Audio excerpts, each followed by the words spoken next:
Hi, my name is Heidi and welcome to Jazz Bistro. This location in downtown Yonge has a lot of musical history. It was very important to us to keep the music alive in the building. We are a jazz club located downtown Toronto at 251 Victoria Street, just beside Dundas Square.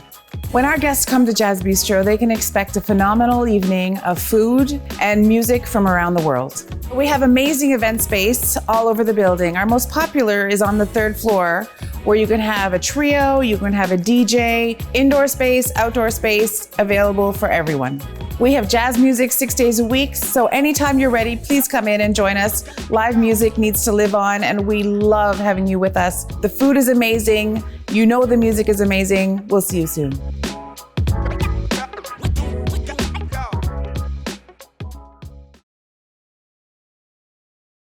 Hey y'all, I'm Rudy Blair of Rudy Blair Entertainment Media, rudyblairmedia.com, and I'm your host of Indie Fridays, the interviews with Rudy Blair, presented by Yonge-Dundas Square. Every year, Yonge-Dundas Square hosts a series of free concerts for 10 weeks in the summer, Indie Fridays, showcasing an array of performances from Canada's brightest artists.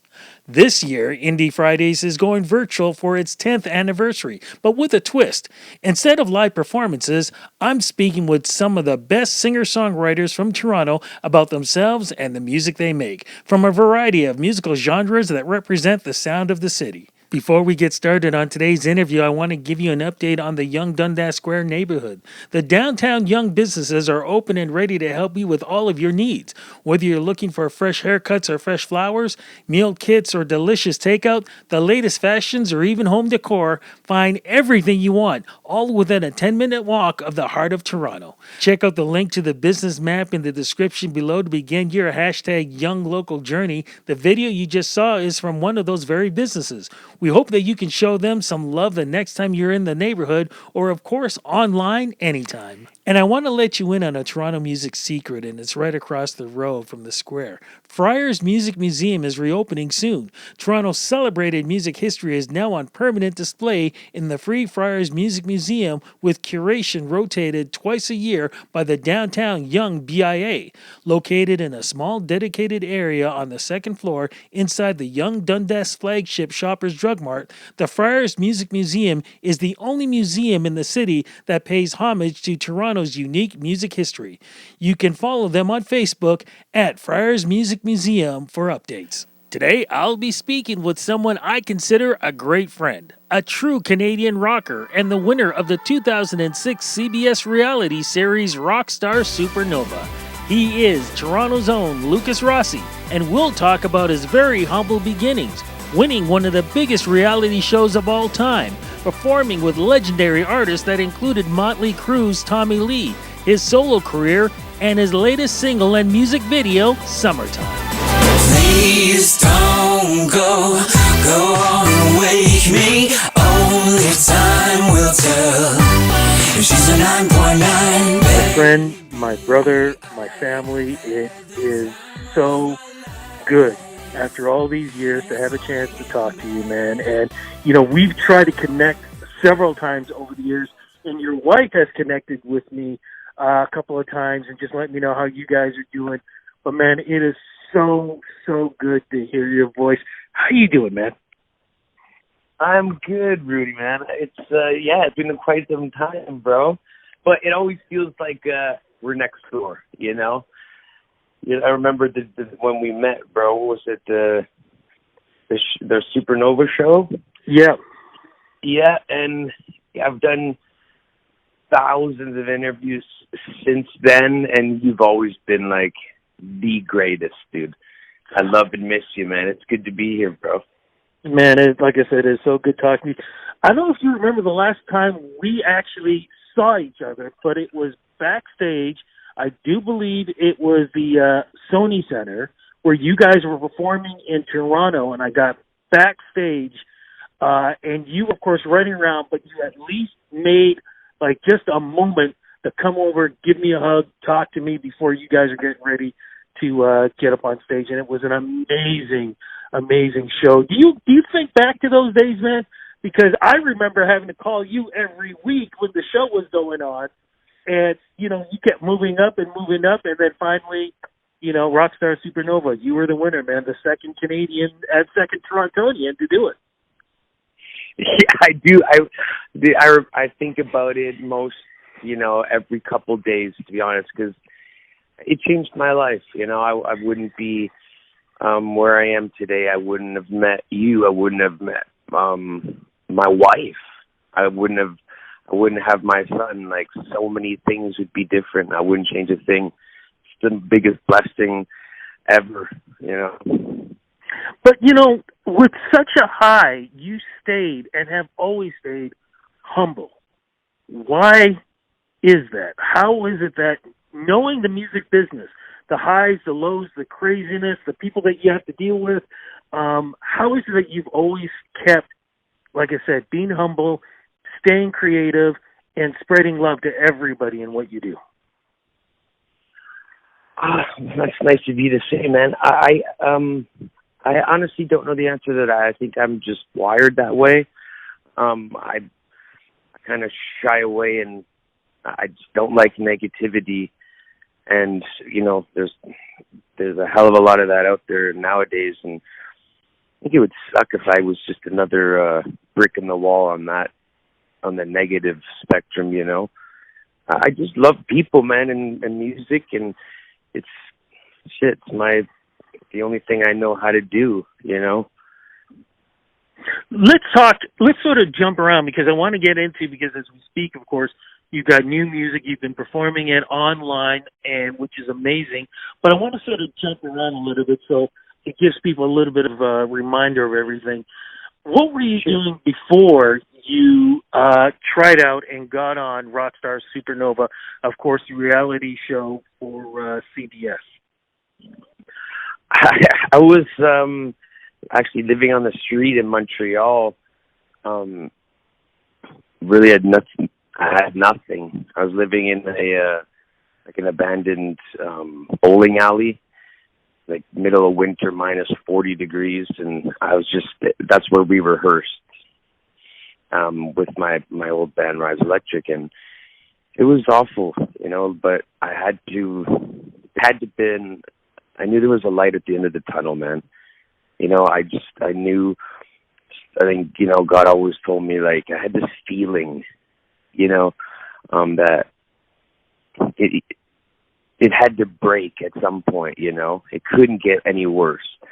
And then I got a call from my friend from Barb Seaton, and she was like, there's this show, and Van Halen is looking for a singer, and I was like, no, I'm not, like, that's just not right for me, and second, you can't, certain shoes you can't fill, you can't replace certain singers, and so I turned that down, and then she called me a week later, and she was like, hey, no, it's, I was wrong about Van Halen, it's Tommy Lee, and Jason Newsted from Metallica, and Gilby of Guns N' Roses, they're looking for a singer, and I was like, now that I could sink my teeth into, I got to try that, and yeah, the rest is history, man. I went down to where was Vancouver, auditioned, and that was it. So you get to LA, you're part of this show. What was it like going through not just the competition each week, but also knowing that you're dealing with other great lead singers who have all made their mark, not just in Canada or the U.S., but other places around the world? What was it like? It was pretty, it was nerve-wracking, man. What people saw on television, it seemed like a night, something that was taking place at night, and it wasn't. It was hard, vigorous work, but super, super fun as well. We performed at 7 o'clock in the morning, so those shows that everyone saw, that was us. We just woke up an hour ago, and we're performing in front of the world, and you have one rehearsal, this was the crazy part, which I don't think I've even told anybody yet, but you'd have one rehearsal to learn that song you were performing the next day. Wow. So can you imagine, like, what if you didn't know the song, which I didn't, because I didn't listen to any music, really. So I was the one going like, oh, damn, I better do this right. But you and Tommy Lee, you guys bonded. What do you think it was between the two of you? You know what, some people in life, brother, like you and I, man, it's just, you know, right away you just know that that's your homie, you know, like that you just, I don't know, you know, some people, you know what I mean? You meet them in life and you're like, they're a nice person, but I have a feeling that this won't be anything more than just an acquaintance. You know what I mean? That's just, it's natural, but there are certain people when you go through life that are like, boom, like that's my dude, or that's my girl, you know what I mean? Mm-hmm. No, I know what you're saying. So much in common, you know? So you go through the competition, and I remember every single one of them. You know, it's funny. They put the first year, Rockstar in Excess, they have it on DVD, and I have that. I don't know if they've ever put Supernova on DVD. If they do, I got to try to find this. But I pretty much remember every show right up to the last one because for folks who are listening to this whole interview, every show the night after, you and I would do a phone interview because, of course, you were representing Canada.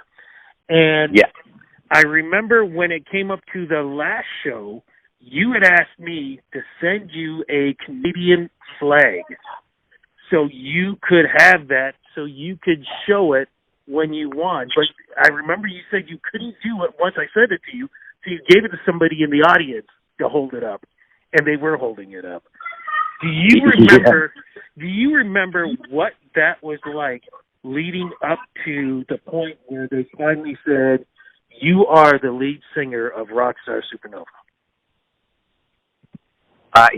That moment, that was sweaty palm moment, man, you know, because it could have went to Delana or myself, and a lot of people thought that, you know, I heard afterwards, like, oh, that was obviously rigged because, you know, Tommy was always, like, favoring you, and I was like, it could have went either way, man, you know, but that moment, I remember sticking my arm up, going, shoot, I hope I just heard that they chose me, not Delana, or else I look like a fool now in my arm, you know, because it was just so daunting, you know, like, that is the, like, moment, and wow, man, my heart just dropped, and it was like, I think there was a lot of fear along with release and happiness, you know, the fear of, like, I don't want to let anybody down now, and now it's like serious time. And, you know, as a musician, I learned a lot from this whole venture because, you know, I used to write music for very, very different reasons. It was more of like a fun thing.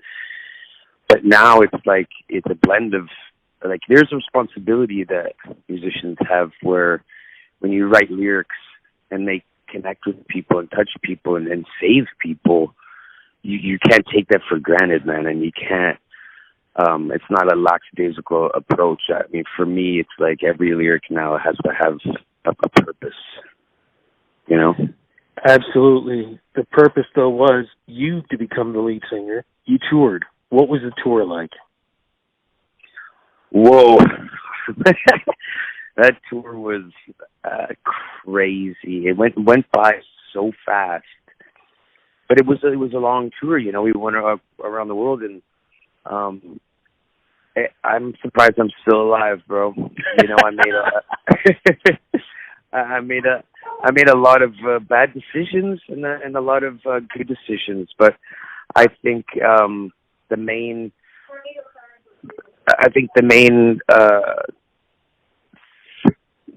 sorry, there's a tornado my wife said, "Come in." That's crazy. Wow. Wow. Yeah, sorry about that. Yeah, the tour was, I'm surprised I'm still alive, dude. You know, I made a lot of bad decisions, but, you know, you live and you learn.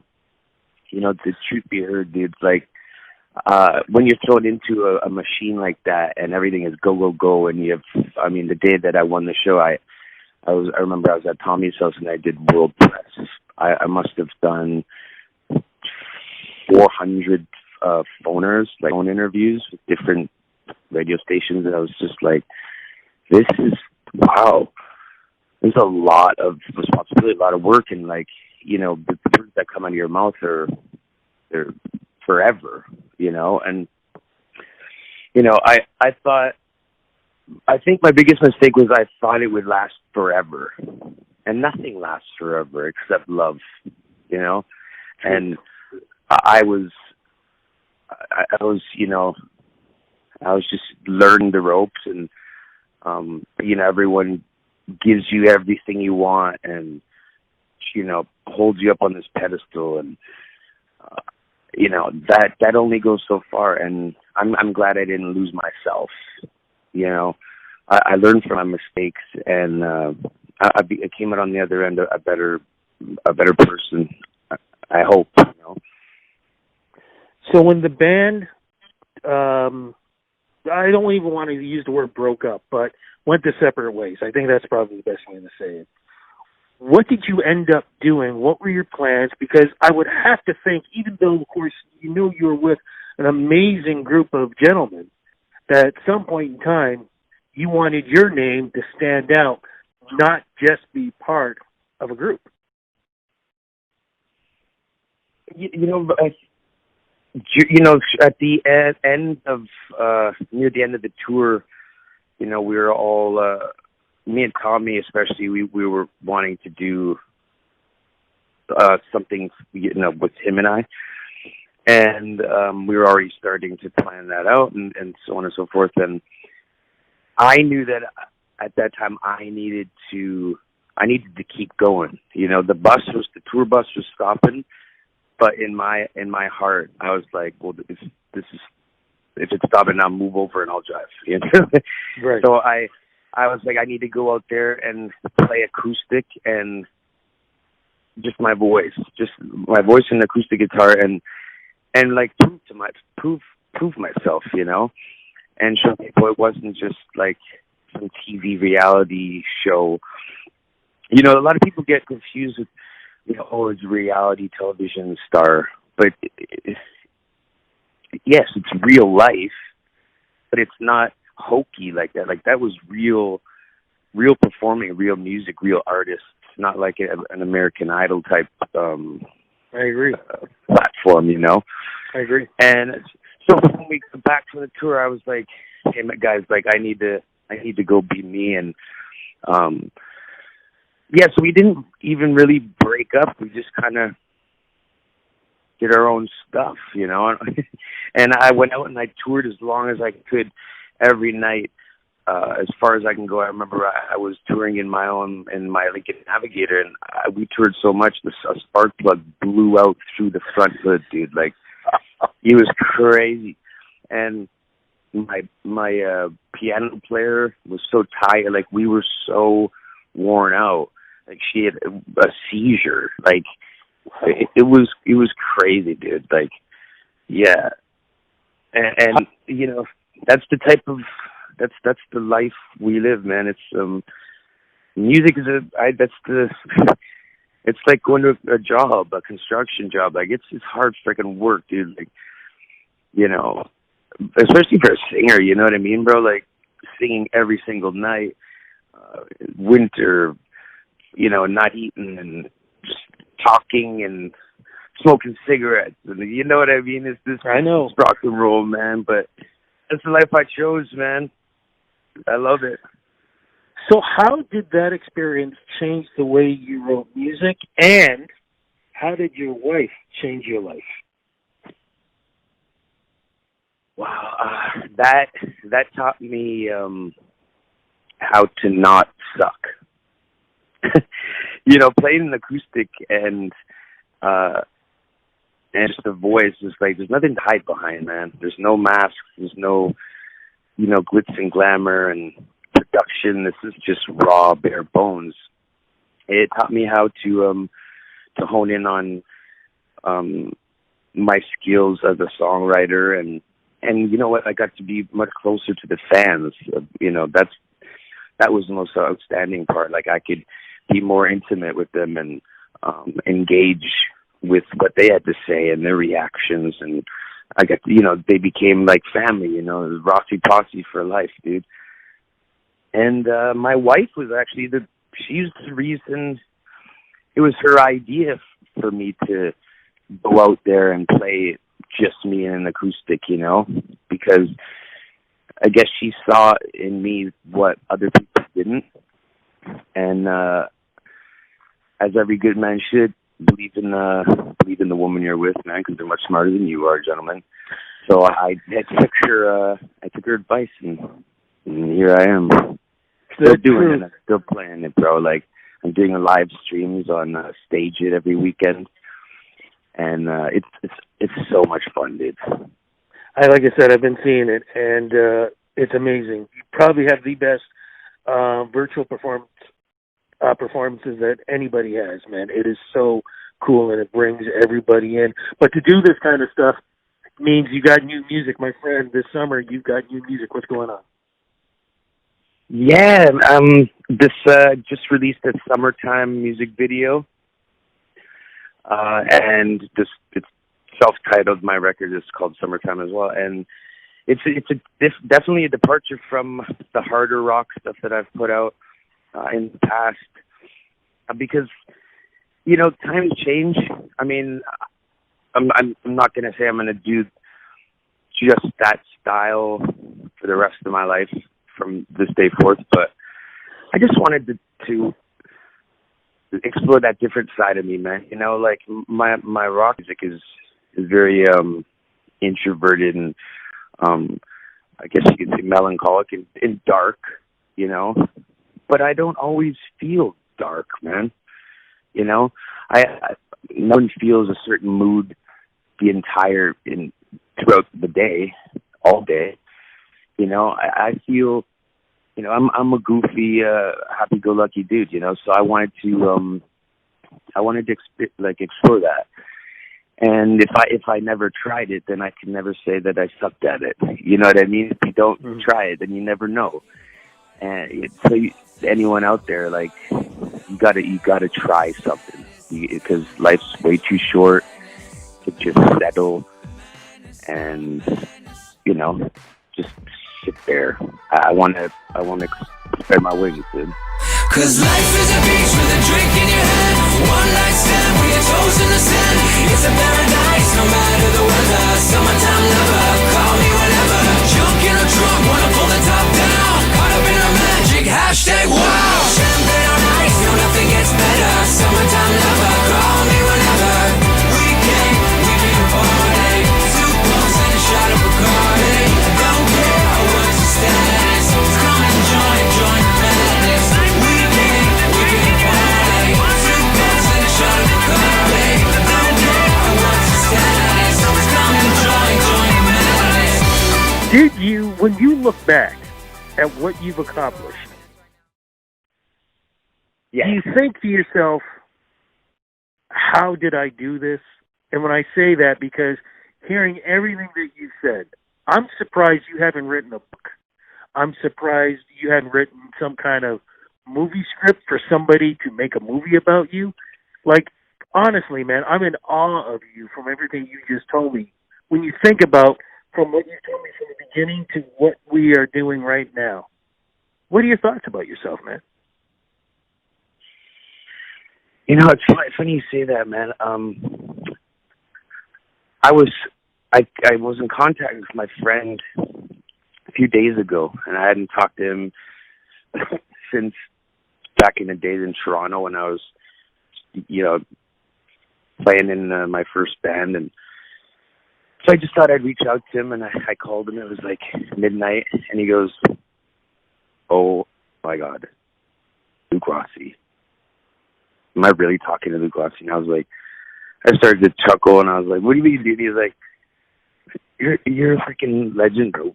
What? And he was like stammering, like his voice was, and I was like, but it just was weird, and I've gotten that from a lot of people, and I never see myself as that, dude. I'm just like everybody else. You know what I mean? I think I stopped to smell those type of roses because I'm just a normal dude, and I've been through a lot, you know, but the journey's not over yet, and I'd rather, you know, look towards someone in need than towards myself. It seems a little selfish to think of oneself. You know what I mean? Like I'm just, my life is such a fast-paced, thing full of craziness. You know, and it's not over yet, dude. It's not over yet. That I'm not surprised about. But as we wrap this interview up, you know, as we speak, COVID-19, you know, it's taken over the world. And you've seen the things that's going on with racism and the discussions and the things that we're seeing now. And, you know, it just seems like everybody is just so angry. What advice can you give folks right now, man, from what you've been through? Because if there's anybody who in a lot of ways had a lot of rights to be angry at you, and you never had been, what advice can you give folks that hopefully they can turn that anger into something positive and keep that positivity going and get through this tough time? You know, it may sound cheesy or corny, but you know what I do every once in a while, bro, when life seems like too much, I look up in the sky and I find one star, and I wonder who the hell put it there. And then all of a sudden my son comes into my mind, and love, and I know that God put us here not to mess around, not to hurt each other, but to breathe in the air and to really do just love, man. There's no other purpose. I mean, he wouldn't have, like, have you ever seen a child born? Like, how does that happen? That is not just some bull crap, bro. Like, we have a purpose, and our purpose is to share love and to leave behind something magical, not mucky, you know? You speak the truth. My brother, we're going to wrap this up because you said you got a tornado coming to you. Are you serious? Yeah, dude. My wife just came up there. She's like, those are the tornado sirens, just letting you know. I was like, oh. I know, dude. It's crazy in Nashville, bro. Oh, but you know what, man? You're in the perfect place when it comes to writing music. And I've always said, to me, the three big places, Nashville, L.A., New York. Nashville, number one when it comes to the songwriting and just the think tank of music. So you're in the right spot, man. Just be safe. And I also want to say, too, man, thank you for all the interviews in the past and the interview we just did right now. Thank you for your friendship. Thank you for your love. Just thank you for being in my life, my friend. Oh, brother, the pleasure is honestly mine, man. Like, I always think about you. And you have my phone number. Please, like, just holler at me to say what's up anytime you want, brother. We're definitely going to do that. Give your wife a big hug. Give the big family a big hug. You guys be safe. And just so you know, man, when all this stuff clears up, one of the things I said I definitely want to do, I want to get down to Nashville. So if I get down there, I will make sure I give you a shout and let you know I'm coming down. I'm going to hold you to that. That would be awesome, bro. Be safe. Be safe. I will, love man. you, and thank you love again. Love you too, man. All right, Rudy. Talk to you, brother. Ciao, man.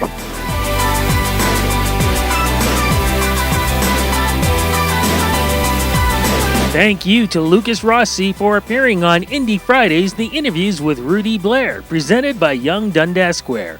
Check out other upcoming interviews by following Yonge-Dundas Square on social media. Links to each Friday's interviews will be shared weekly. And if you're still looking for more of Toronto's music scene, you should check out the Downtown Yonge BIA's Play the Park series. Great music still abounds the downtown Yonge neighborhood.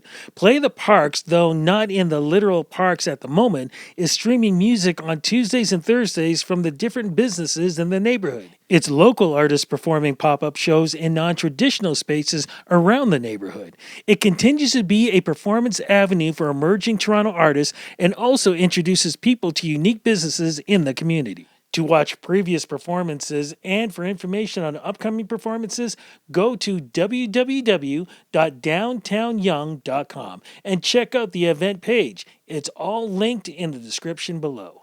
Thank you for listening to Indie Fridays, the interviews with Rudy Blair, presented by Yonge-Dundas Square. I'm your host, Rudy Blair. We'll see you on the flip side.